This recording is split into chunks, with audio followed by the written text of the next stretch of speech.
to come out from Nigeria because our customs, our build, everything about us differs from the northern people. That's it. And if you go to Aguleri, Anambra State, Aguleri in Anambra State, Anam West and Anam East, there you find some relics that proves that part of the whole part, the southern state of Nigeria, especially the Igbo area, they are the part of the lost tribe of Israel. Wow. So it is there, it's documented. Yeah.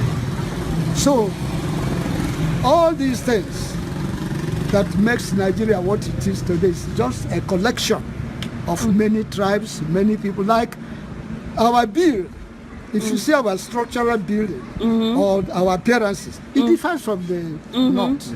Yeah. And the way we eat, the way we talk, our customs, and the way we dress, our religion differs from them. So that's the only thing.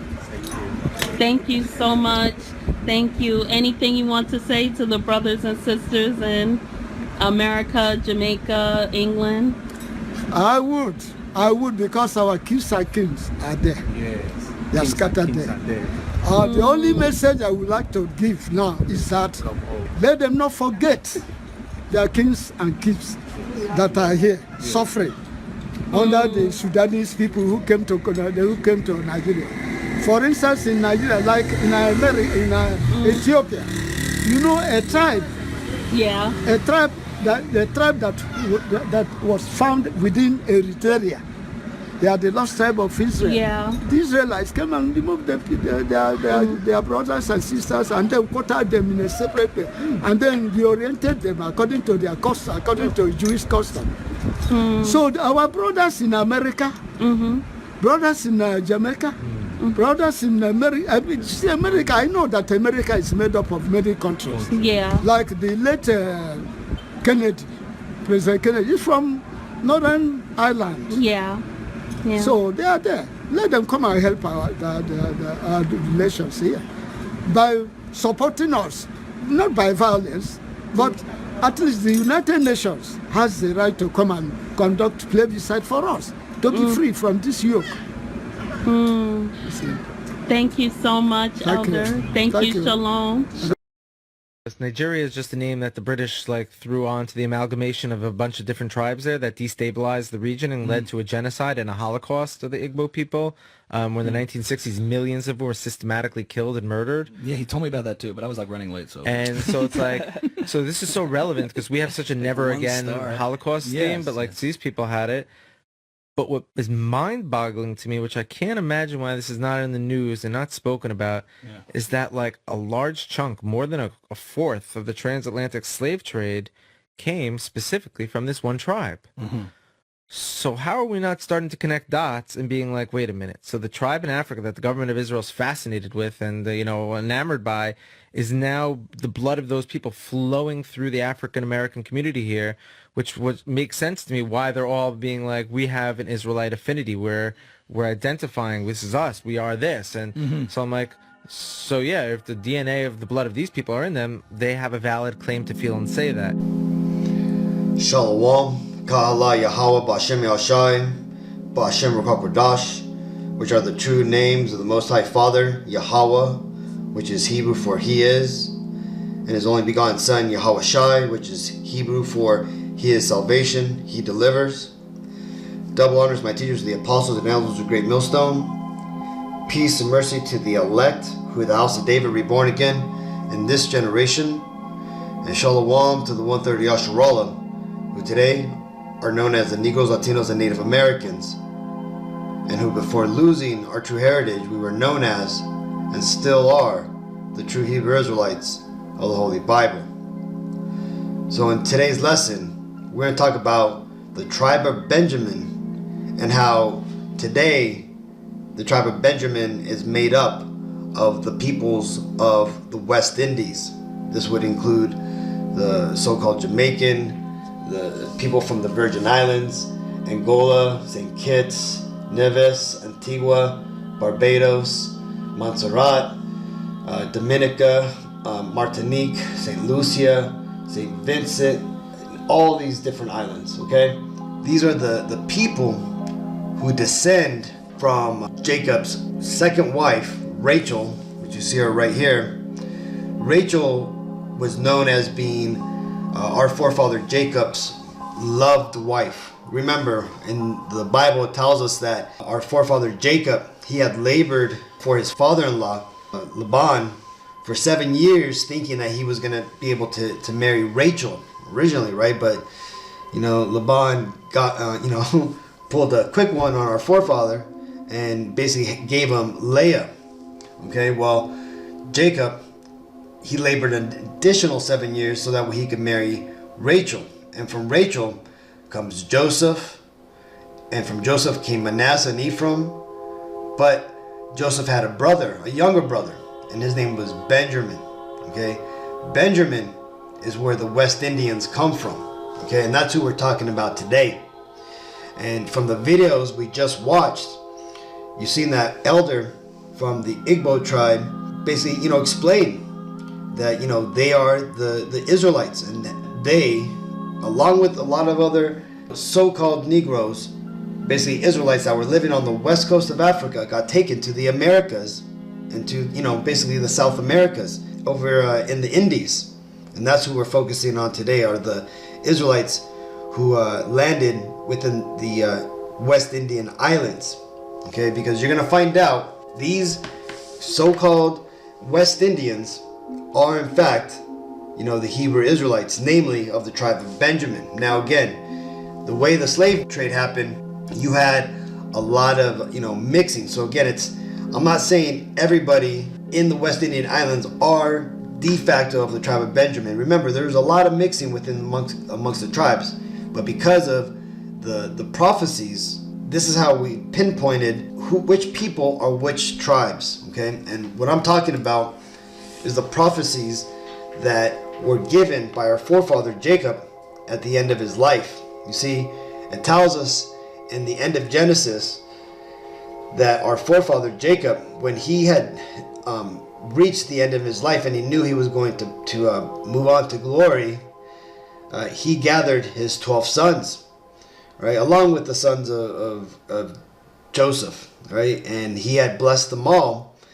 And in blessing them, he also gave a small, quick prophecy. Now, some of the brothers did not get very detailed prophecy. It was very vague, but from those prophecies, we're able to gather, who those people are today.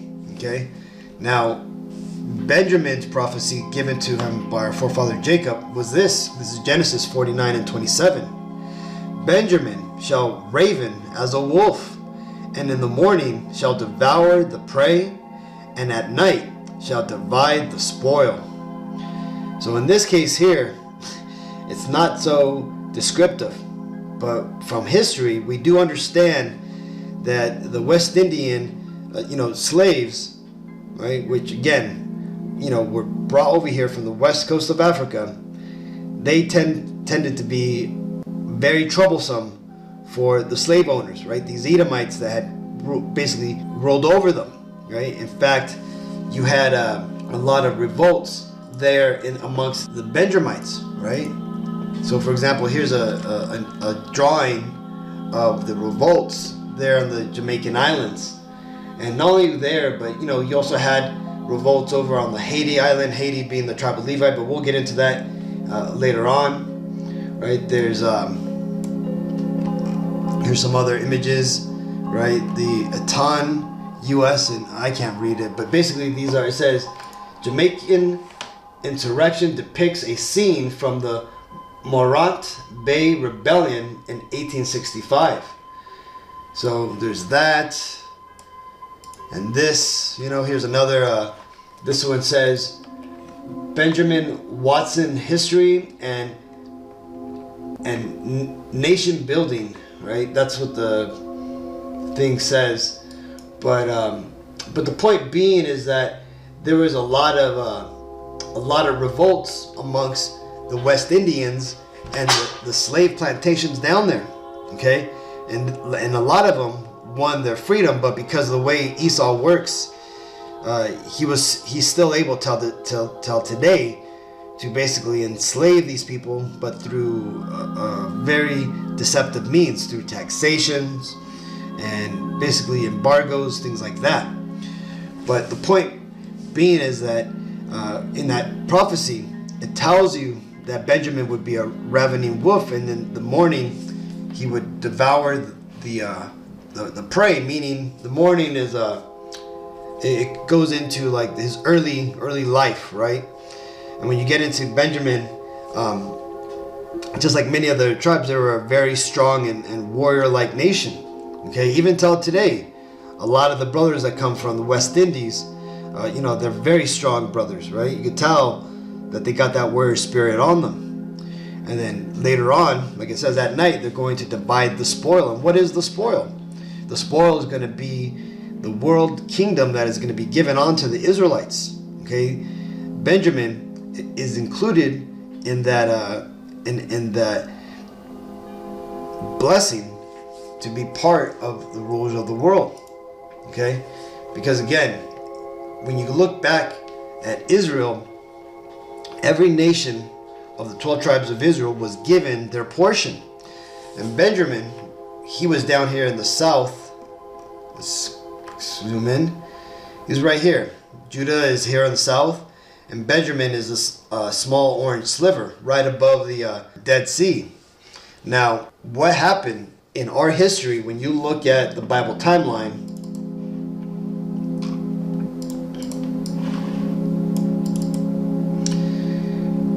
our nation, we stayed together for a while, but unfortunately, due to the downfall of our leaders, King David and then King Solomon, the nation was divided. It was split into two, from the southern kingdom and the northern kingdom.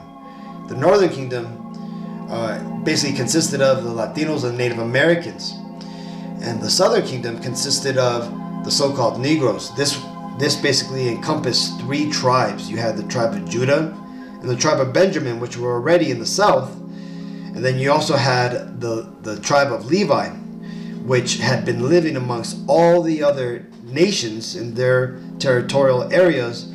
But when the divide came, the northern kingdom, Jeroboam, fearing that the northern kingdom tribes would basically go down south and stay down south to go to the temple and basically be persuaded by the Levite priests that lived amongst them, kicked the Levite priest out of all the northern kingdom lands and basically pushed them down to the southern kingdom. Now, this ultimately was the will of the Lord to put Levi with the southern kingdom brothers. Okay, and that's because the southern kingdom brothers were the more righteous of all the tribes. The northern kingdom brothers, we were going off, right? None of our kings were righteous, and this is why we got kicked out of the land in 722 BC. The northern kingdom got kicked out, but not too far behind us, the southern kingdom followed suit, and they got kicked out in 597 to 586. It was a progressive expulsion that the Babylonians did, right? They went in, first took like the nobles, the princes, all the people of renown out of the southern kingdom and took them to Babylon, and pretty much just left the lower classes in the southern kingdom of Judah. And then eventually they took everybody. Okay, now they stayed there for a while until Babylon was taken over by the Persians. Okay, and this is where you hear about the story of from Daniel's 5:31, which took place in 539 BC. The Persian king Cyrus, then Darius, came and ultimately free the Israelites from Babylon. Now ultimately they conquered Babylon, and in doing so they freed the southern kingdom of Israel. And when they did that, the kings of Persia understood that they were given a spiritual job to allow the Israelites to go back into their nation, into their country, to rebuild the temple, right? And also, this is where you hear about Second Ezra, right? Because this is Ezra the prophet. He was leading the southern kingdom back to the land of Jerusalem from Babylon. Well, eventually, it goes all the way down to the book of Nehemiah, where Nehemiah he basically starts to rebuild the temple, right? And rebuild the walls. And then from there, that's where we get the end of ancient history. And this is pretty much where the Esau's history kind of comes in, right? This is kind of like where the Bible history, for the most part, ends, predominantly.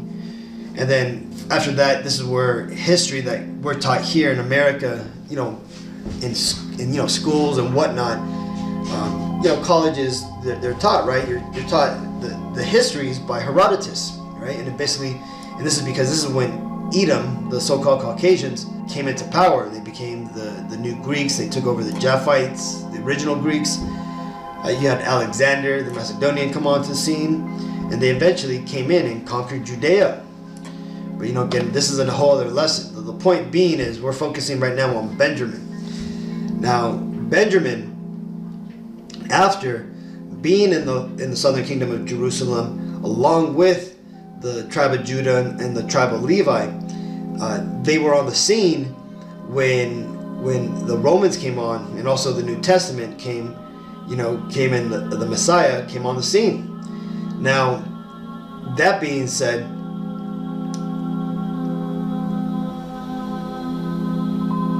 we all know about the events that took place during the New Testament. Okay, how all the southern kingdom were together, and with history. Let's get back to the Bible timeline. With history, what eventually ended up happening is that prophecy ended up playing out, right? Like I said, you had the Herod dynasty came and infiltrated the southern kingdom leadership. This is basically when the Edomites took over. They started, to claim that they were the, Jews. Then you had John the Baptist come on, and Yahushua was born. John the Baptist started his ministry, then Yahushua started his ministry. Then all the events of the New Testament took place, right? From the Last Supper to the crucifixion, the resurrections, the teaching of the apostles, and then ultimately the going out, and the Great Commission had started, right? And then you get Paul being converted, and then here is the point I wanted to get to. Okay, in 70 AD, the Romans had enough of the southern kingdom, and because after 40 years since the Messiah was crucified, there was nothing but rebellion, and it was just more trouble to Rome than Jerusalem was worth. And ultimately, this is where Vespasian and Titus put an end to the Israelite state of Jerusalem. Okay, and it stayed ultimately desolate for 200 years before they allowed Israelites to come back into the land to at least see. And we have an historic account from this book called From Babylon to Timbuktu, which states what happened to the Israelites during this time in 70 AD when the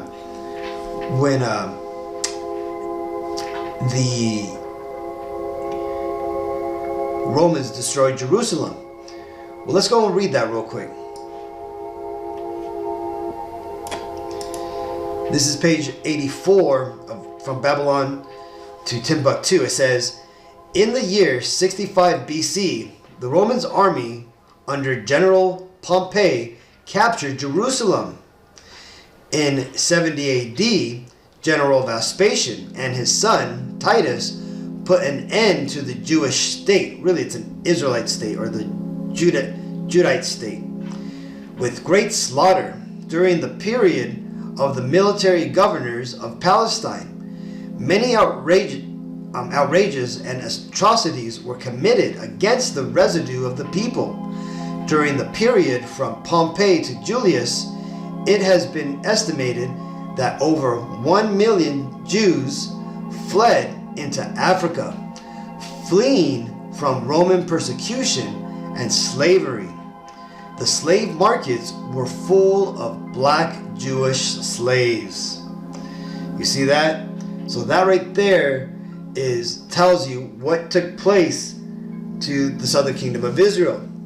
So a lot of them went into slavery in Rome, and this is why we say that a little bit over 100 years later, right, around 200 to 400 AD, Judah, or should I say the southern kingdom that was in Rome as slaves, they eventually started to come up by winning their freedoms, joining the army, buying their freedom. Because remember, in Rome you could buy yourself, right? You could buy yourself out of slavery if you made enough money, and that's ultimately what Judah did. And they eventually took over Rome, and this is where Rome converted from a pantheon of God worship, right, to a single God worship. They established the Vatican, and they basically changed the ways of Rome around to where it was uncomfortable for the Edomites. And Edom, like they always do, they had white flight, and they basically flew up to the Caucasus Mountains. But this isn't about Edom. Let's get back to the southern kingdom of Israel. Now, like it said, 1 million Jews fled into Africa. Now, where did these Israelites go? Well, let's take a look.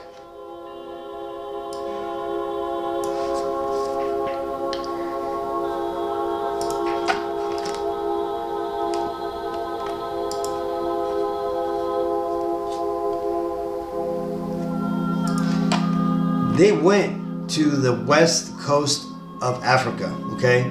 From Senegal all the way down to Angola, and really they kind of went all over. They came over here to Ethiopia. They even went down there into the Arabia Peninsula, right?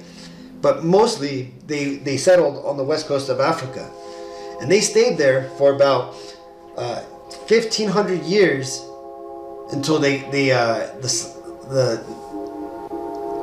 North Atlantic slave trade came about. And what happened is a lot of them came or were taken, not all of them, but a lot of them. I think it's estimated that 15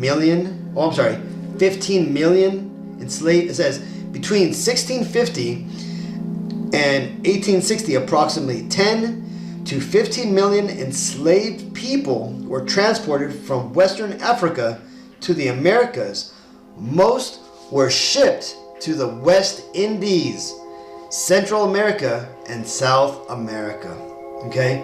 And right now, like I said, we're focusing on the West Indies because that's predominantly where the tribe of Benjamin were taken to. Okay? And the thing is when you look at where they came from, a lot of them came from the Congo and Angola, right? I think a lot of the slaves that came from Angola were taken to Barbados, right? So all this here didn't just happen by chance, right? This all happened to the West Indians because this was prophecy that would come upon them that Moses told us, right? And that prophecy is here. This is Deuteronomy 28 and 68.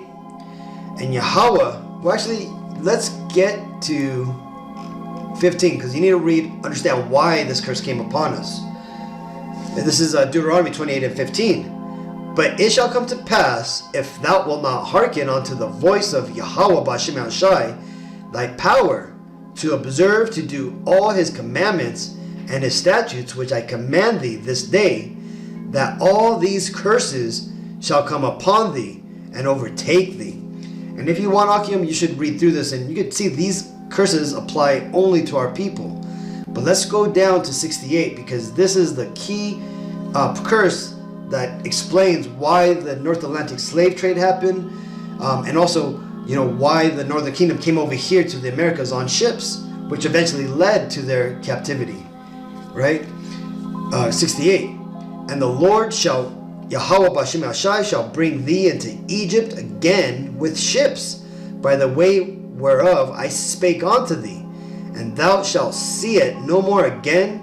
And there ye shall be sold unto your enemies for bondmen and bondwomen, and no man shall buy you. And when it says buy, this word here really means redeem, okay? And when it tells you here, the Lord shall bring you into Egypt, that word there, Egypt, ultimately means slavery, okay?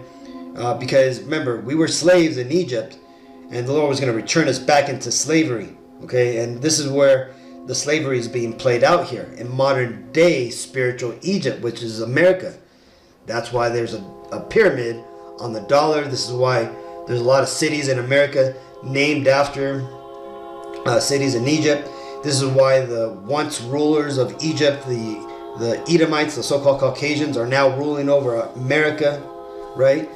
And this is why you see tons and tons of pyramids all over America, along with a bunch of obelisks, right? Because this is spiritual Egypt, as it tells us in the Bible. Now, like I said, the southern kingdom got taken over here to the Americas through slavery. The northern kingdom of Israel got taken over here to the Americas by their own accord, but eventually it led to their slavery. Again, fulfilling that prophecy, Deuteronomy 28:68, for both southern and northern kingdom Israelites. But again, this is how, like, our focus on this lesson, the tribe of Benjamin, the West Indians got over here, right? And that was why that happened to them. Because again, let's read this. It says, because I asked the questions, where did the slaves in the West Indies come from? It's AI Gemini replies, slaves in the West Indies came from Africa and were brought there by Europeans in the mid-16th century, right? And the Europeans really should say Edomites, right? And, here, check it out. Look, Angola. Most Africans brought to Brazil came from Angola. Oh, I'm sorry. It wasn't Barbados. It was Brazil. Okay. And let's see. West Central Africa. In the first 150 years of slave trade, 90% of the enslaved Africans came from the West Central Africa. There you go, right? So West Central Africa is basically on, where is that image? Right here, Congo, right? And up here, where Judah, there's a so-called Negro land, or the Judah tribe, Judah town was up here, synagogue, Nigeria. These people ended up coming to the Americas. This right here was the tribe of Judah. Down here was mostly Benjamin, and Levi, I think, was basically mingled in amongst everybody. So, but that being said, yeah, that's ultimately where you West Indians come from, man. You guys are the tribe of Benjamin. You guys are the true biblical Hebrew Israelites, okay? And it's time now that you start to come back to your true heritage. I know a lot of you, Akim, who are watching these lessons and watching these videos, you already know this. But this is for anybody new who is coming across this lesson to understand that the West Indians, right, from the Jamaicans, and all these other small tribes here, Martinique, Barbados, and all these countries, that you guys are the tribe of Benjamin, okay, making you, Israelites, right? Now here you kind of see the numbers of the imports of these lands, right? British West Indies, the French West Indies, Dutch West Indies, and the Danish West Indies. This shows you how many Israelites were taken as slaves and imported. So that shows you how many came over here. So let's go and read this. This is Baruch 4:6. Ye were sold to the nations, not for your destruction, but because ye moved God to wrath. Ye were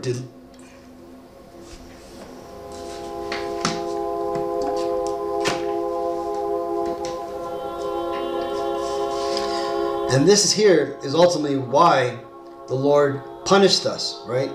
And namely, in this case, you West Indians, right? The tribe of Benjamin. It says, Baruch 4 and 6, ye were sold to the nations, not for your destruction, but because ye moved God to wrath.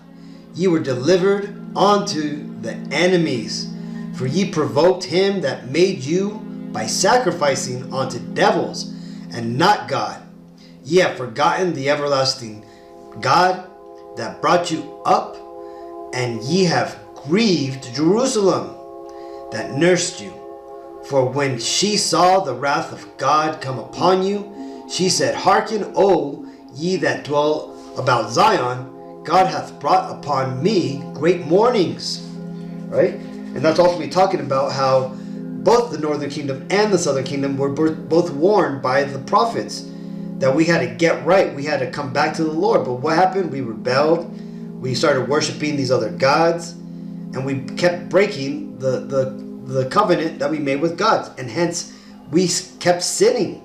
And the Lord had no other option but then to punish us according to what he said he would do, right? He had to fulfill his part of the contract, because we broke our part of the contract. And hence, this is why we are till this day in 2024, and whenever you watch this, up until, the Lord comes back, we are still in captivity. And there is nothing that we can do to come together and make some sort of union or some sort of economic, group, or go buy like 30 acres of land or go back to certain countries and try to build up an empire. That shit is gonna fail. And that's because we are currently under a spiritual destruction, right? We're right now under the curses. Now, the curses in a large part are starting to fall off of the Israelites who have woken up and come back to our true heritage and are performing the righteous acts, right? Or should I say rehearsing the law. Because again, we can't keep the law perfectly in this current world. This world is too corrupt and defiled.